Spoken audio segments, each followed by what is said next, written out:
We are Team Liberty, representing Jim Westwood, and I'm Andrew Bell. Robert Love. Thomas Bell. Kristen Schamberger. Go ahead. So this is our target number. This includes 52% of the expected voter turnout, which should give us a comfortable margin. So who are we going to target here? Well, of course, we're going to be very good to our base, which we know is white Republican males. But who are we going to target with our ads? Who are we going to try to convince and get over to our side? Well, we're looking at those demographics that make up over 33% of the expected voter turnout. Who's that? That is women, and that is Latinos. So that is who we're going to especially gear our campaign towards. Now, this is going to be difficult because we're running against a woman who is potentially a Latino. She has a Latino-sounding last name. So targeting them would potentially take a lot of votes away from her and really give us a huge margin of victory. And so our message is really going to center on three different things. Because our candidate is an incumbent, we really want to focus on his record and then look to the future based on what he's done in the past. And so we want to focus on three different things. First, education, investing in a brighter future by investing in our children. Representative Westwood has supported giving teachers or reimbursing teachers for personal initiative and buying supplies for their classrooms, and so to reimburse teachers who take the extra step, and also for more efficient education budgets and higher pay and better health policies for teachers. The campaign would also focus on a family man for a safer community. In his time in the legislature, Representative Westwood supported bills that crack down on prostitution, gang violence, and drug use.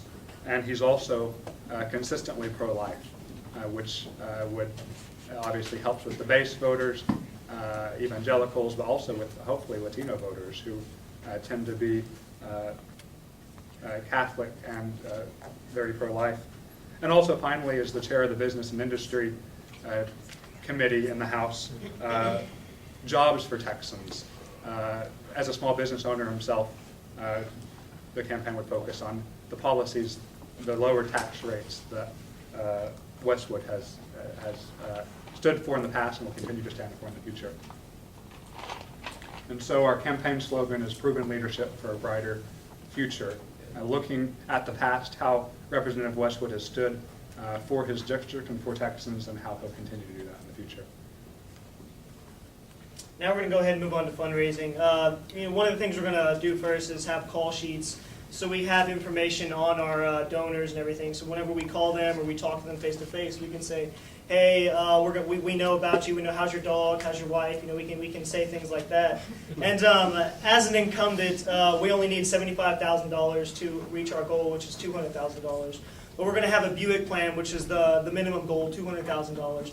But we want to go above and beyond that. We're going to reach the Cadillac plan, which is $500,000 for all those unexpected circumstances we might meet. Now, one thing before we go into fundraising, we're going to have to make sure we research all the finance laws and regulations to make sure that we don't receive funds inappropriately or do something that could potentially look bad in our campaign. And one of the things we're going to look closely at for the fundraising is Chapter 253 of the Title 15 Election Code, which goes into restrictions and contributions on expenditures. And now we're going to break down who we're going to be looking for donations from. Well, first, we're going to start with our major donors. And what we're going to do is we're going to call them up and we're going to set up an appointment with them because, generally they have a lot of money and they're going to be busy people. So we want to make sure we call up the day before and say, "Hey, we want to come in and see you guys." And we're going to talk to them face to face. And what we're going to do is we're going to have 30% of our donors donate to us from the major donors. And our base voters, we're going to send them fundraising letters, and that's going to consist of 7% of our donations. And then we're going to look at the political action committees, such as, the realtors, the teachers unions, the NRA, the TRA, and we're going to be looking for 25% of their contributions for us. And for events, we're going to have house parties. And for the donors who contribute $100 or more to our campaign, we're going to have them be a host status so they have more access to us. And finally, we're going to send out thank you letters to all of our donors. All right, so the last part of our campaign plan is the groundwork. We're going to be specifically working with polling, direct mailing, radio ads, endorsements, get out the vote, social media, and targeted television ads. The first part is the polling. We're going to spend approximately $10,000 for polling to kind of decide how to frame our message and what issues the voters want Jim to really focus on. All right, so now the direct mailing. My colleague over here spoke very well, but we're not expecting to get 25% of our money from the political action committees. That's where we're going to get a lot of our mailings from. We're going to ask the NRA, the TSA, teachers unions, and the realtors, we're going to ask them to send out letters to the people in their mailing list and say what we stand for. We stand for small business. We stand for teachers. So we can get the teachers union. We're going to go really far in taking away votes from Ms. Gonzalez. So on the street, we're going to start with a mailing to our list that we're going to get from the polls. After that, we're going to say, we're going to come in a week and drop by, knock on your door and meet you. Excuse me, for about 4 days. And then we're going to knock on the door, speak to them for a couple minutes, find out who's undecided, what issues are most important to them, jot that down, put that in our database. Next day, we're going to put that in our computer and send out a personalized letter to everybody that we meet and say, listen, we appreciate meeting you. We like meeting your dog, Rex. Hope your wife is feeling better. And talk to them about the issue that's most important to them. Now, real quickly, with the Latino vote, we were going to give undecided Latinos a specific message. We were going to mail it to them, undecided Latinos, and those that are not primary Democratic Latinos. And so here is that message we're going to send to them.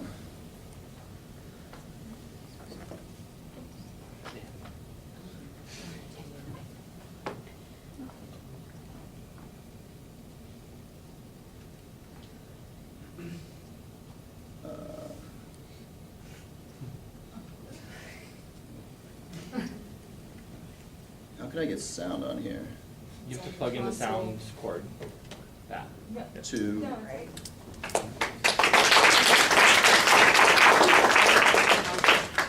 All right. Well, okay, yeah, go ahead. I'm not sure where to start. That was very good. That was very good. I have one question about your messaging. So I like sort of, healthier, better use, and we could do together. That was all great. What's the contrast? I didn't quite catch the contrast. I got the urgency. Kids are fat and there's obesity and we need healthier schools. And I got the vision. I didn't get the contrast. the contrast from our opponent, Yeah, we're basically stealing her message. We're stealing the people she's going after. That's kind of message that she's going to go with. She's a teacher. She's a Latina. Yeah. We're going over at the Latins using kind of. This was not going to be a mainstream advertisement. We were going to mail it to. I'm sorry, I don't mean specifically to the commercial, I mean in general. In your campaign, because you said you're going to go after the teachers union, right? And you're trying to train them. How are you going to do that? What's going to be the contrast that you set up with your candidate and Right. Jessica, a Democratic teacher? The contrast is to say, this is what Jim Westwood has done in the past. He has supported Okay, so it's better proven education. Right. Proven leadership. And also bipartisan leadership. Okay. Do you really think that your guy's been in how many terms? Since 2003, I think. Okay, and we're 45th in education, and you're running on the fact that we're 45th in education, and your guy's been in, and we're 45th in it, 45th? That's Well, yeah, not- I mean, but he has, done things to improve it since then. He has had bills enacted and everything. And what award did he win for, what he was doing with the teachers and everything? Yeah, that was. That was for a small business. He was a taxpayer's best friend. But, he acknowledges that there's a problem in education in Texas.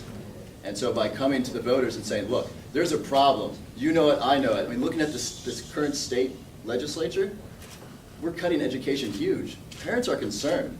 So we need to come and say, look, education's a problem. And we're concerned about it, and we're going to do something about it. You're the incumbent. You only want to talk about the things that you did right as the incumbent, right? So we don't want to talk about what we're going to do well in the future. No, We that's wanna good do that too, too, but, you know, you'll have to answer that question. So it's okay, think about that. Teachers' unions, you're not gonna get the teacher union. Yeah, you're not, Get on sorry. down the road. And those unions can't directly contribute anything. And- I have a random question that has nothing to do with fundraising, but something that struck me as a little odd, and maybe Rob will tell me I'm totally wrong. So on your polling, if they told you specifically, like, okay, here's your voters, here's your swing voters, like whatever, your micro-targeting, whatever you want to call it, why would you start going door to door to the people that you know are gonna vote for you and not the people that you have to convince? Like, if you're starting obviously now, going door to door, why wouldn't you, your solid Republican 4Rs, why wouldn't you go to them right before early vote and just slap them with MLPs or maybe hit them with a robocall to remind them to go vote? If you know you've got their vote, why would you even bother going to their house when you've got this whole block of swing voters that could potentially go vote for Jessica? Well, in our canvassing, we're gonna be specifically going to neighborhoods that we wanna target. Hispanic neighborhoods, neighborhoods with a lot of families. Swing But voters. so, we will be going to the swing voters during our canvassing part of the ground.